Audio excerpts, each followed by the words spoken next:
Assalamualaikum warahmatullahi wabarakatuh.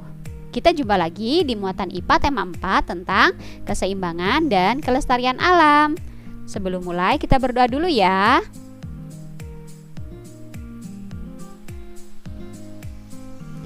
Anak-anak masih ingat kan tentang sumber daya alam? Ya benar, sumber daya alam adalah segala sesuatu yang berasal dari alam yang dapat dimanfaatkan oleh manusia. Terdapat sumber daya alam hayati yaitu hewan dan tumbuhan, dan juga terdapat sumber daya alam non hayati seperti matahari, angin, air, batu pasir, mineral, dan lainnya. Antara unsur alam yang satu dengan yang lainnya terdapat ketergantungan atau hubungan timbal balik yang disebut dengan ekosistem. Ekosistem memiliki dua komponen. Yang pertama, ada komponen biotik atau hayati yang terdiri dari manusia, hewan, dan tumbuhan. Dan komponen yang kedua yaitu abiotik atau non-hayati yang terdiri dari tanah air, udara, iklim, suhu, cahaya, matahari. Jenis-jenis ekosistem alami ada ekosistem darat dan ada ekosistem perairan. Contoh ekosistem darat adalah gurun, padang rumput, dan hutan. Contoh ekosistem perairan adalah air tawar, ekosistem air laut, dan air payau. Ada juga ekosistem buatan manusia. Contohnya ekosistem sawah, kolam ikan, dan waduk atau bendungan. Seperti ini gambaran dari ekosistem hutan. Laut, dan ekosistem kolam ikan. Di dalam ekosistem terdapat ketergantungan antar unsur biotik. Kita lihat ilustrasinya. Tanaman dimakan oleh belalang, belalang dimakan oleh burung, burung dimakan oleh ular, ular dimakan oleh elang. Ketika elang mati, bangkainya diuraikan oleh jamur dan bakteri di dalam tanah, kemudian hasil penguraiannya dimanfaatkan oleh tanaman untuk menjadi subur. Ketergantungan seperti ini disebut sebagai rantai makanan. Di dalam rantai makanan, tanaman adalah produsen, belalang, burung, ular, dan elang sebagai konsumen. Jamur dan bakteri adalah pengurainya. Antara unsur yang satu dengan unsur yang lainnya di sini saling berkaitan, makanya disebut sebagai rantai. Jika ada unsur yang hilang, maka otomatis unsur-unsur yang lain juga akan terganggu. Bisa jadi salah satunya akan menjadi terlalu banyak, bisa jadi juga malah akan menjadi hilang atau punah. Antara unsur biotik dan abiotik juga terdapat ketergantungan. Gambarannya seperti ini.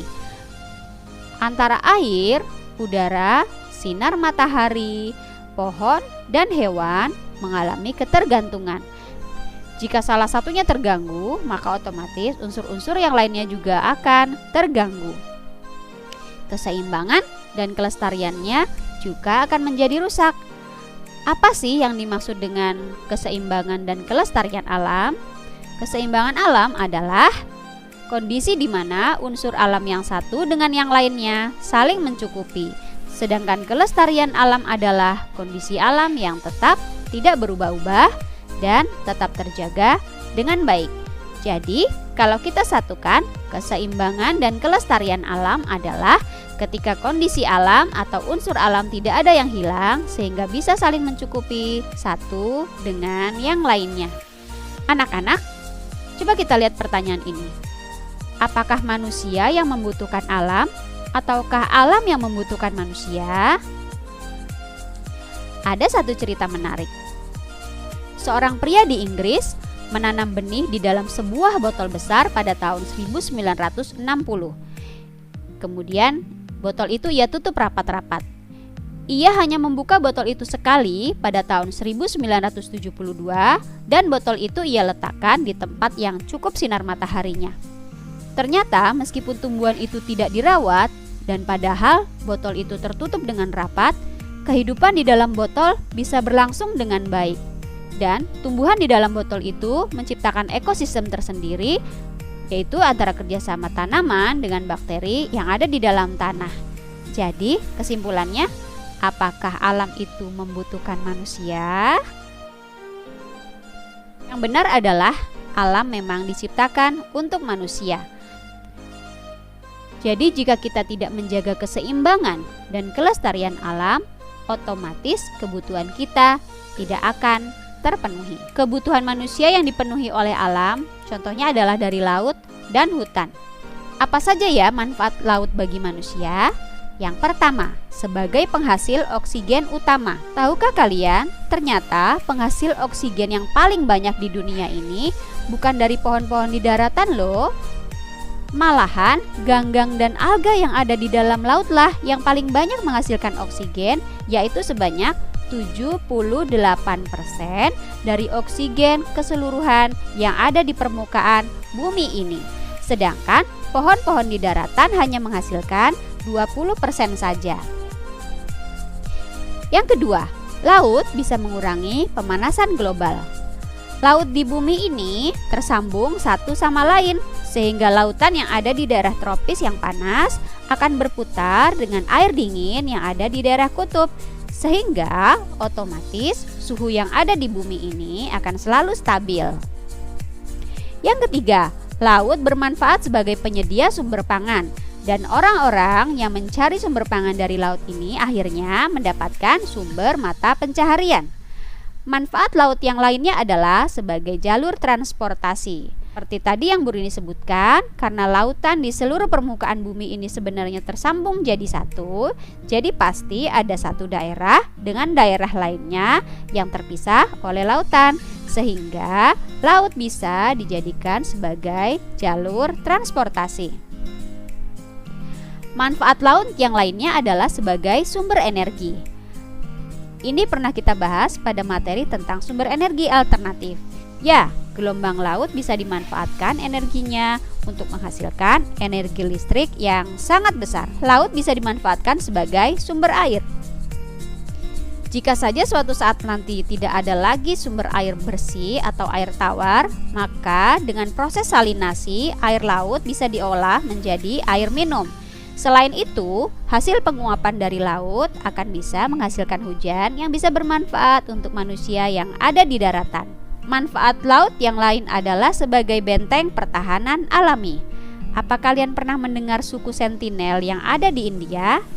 Ya, suku ini terdapat di sebuah pulau di tengah laut di dekat India. Salah satu benteng pertahanan dari suku ini adalah adanya laut di sekeliling tempat tinggal mereka, sehingga suku Sentinel tidak diganggu oleh dunia luar. Berikutnya adalah manfaat hutan bagi manusia. Ya, seperti yang kita tahu, hutan adalah penghasil oksigen. Pohon-pohon di hutan bisa mengurangi pemanasan global dan juga bisa dimanfaatkan sebagai tempat tinggal hewan dan juga tempat tinggal manusia dari suku-suku tertentu. Di hutan kita bisa mendapatkan sumber pangan, sumber obat, dan juga bahan industri. Adanya pohon-pohon besar di hutan bisa mencegah banjir dan tanah longsor. Dan juga hutan bisa menahan angin serta bisa menyimpan air bersih. Di daerah pantai juga terdapat hutan mangrove yang sangat bermanfaat bagi manusia, yaitu sebagai penghasil oksigen, sebagai habitat hewan seperti kerang, udang, dan ikan, sebagai wilayah yang menghasilkan sumber pangan dan obat-obatan, bisa melindungi pantai dari abrasi, yaitu pengikisan wilayah akibat gelombang laut, sebagai perangkap zat pencemar, dan untuk mengurangi dampak bencana seperti badai, gelombang pasang, dan tsunami. Yuk kita lihat video berikut ini sebagai gambaran hutan mangrove yang bisa mengurangi dampak gelombang.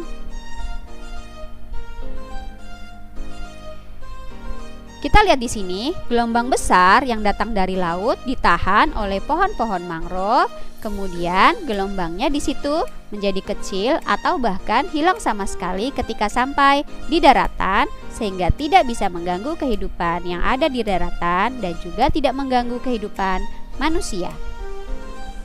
Anak-anak, sejatinya alam memang tidak membutuhkan manusia.